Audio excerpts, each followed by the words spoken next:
Hello avid royal watchers, welcome back to the channel. In today's news, anyone who has been following the British royal family over the decades knows that Prince Charles fell in love with Camilla, Duchess of Cornwall, long before he met Princess Diana.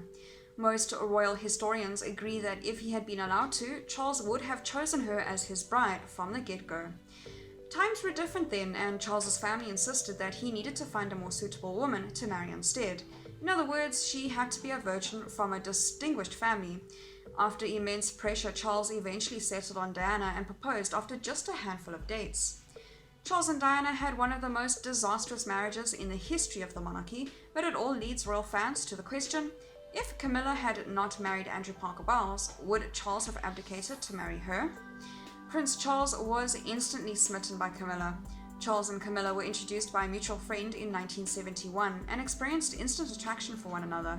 They began dating but knew their relationship could not go anywhere because of Charles' future role as king. Prince Philip and Queen Elizabeth did not mind that the Prince of Wales was having a bit of fun in his youth, but once it became clear how smitten he was with Camilla, they quickly sought to put an end to it before their relationship went too far. Prince Charles joined the Royal Navy in 1971. Camilla married her former boyfriend Andrew Parker Bowles while he was away. Would Charles have abdicated for Camilla? Camilla felt affection for Charles just like he did for her, but she knew his sense of duty prevented him from marrying her when his family disapproved. That could explain why Camilla accepted Andrew's marriage proposal so readily. She knew they could never be. But what if Camilla hadn't done that? If she'd been a single woman when Charles returned from military service, and if they'd begun their relationship again, he could have married her without his mother's permission, only he would have had to give up his right to the throne to do so. Of course, there is a rumor that Camilla never saw their relationship as that serious, which would explain why she married Andrew when he asked. But if Charles had professed his love, she could have given him a second chance, especially considering how compatible we know they are.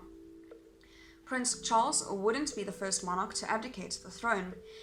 It may seem like an extreme decision, but in practice, Prince Charles wouldn't be the first king to give up his birthright for love.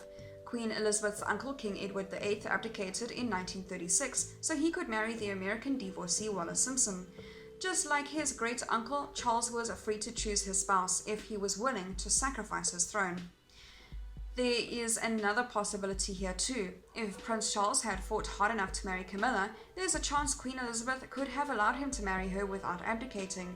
The Queen despises scandal and apparently hates the word abdicate most of all. If Charles had been willing to stand up to his mother, threatening to quit the royal family otherwise, she may have accepted Camilla in the first place. Queen Elizabeth would have been better off allowing Charles to marry for love, not duty. Ultimately, Charles began an affair with Camilla and later divorced Diana in one of the worst scandals the royal family has ever seen. Now the Prince of Wales is married to the woman he first fell in love with, and they seem extremely happy together. If the Queen had known this is how it would turn out, she most likely would have allowed Prince Charles to marry Camilla from the get-go, but we'll never know for sure. That is all for today's news. Thank you very much for watching. I'll see you next video.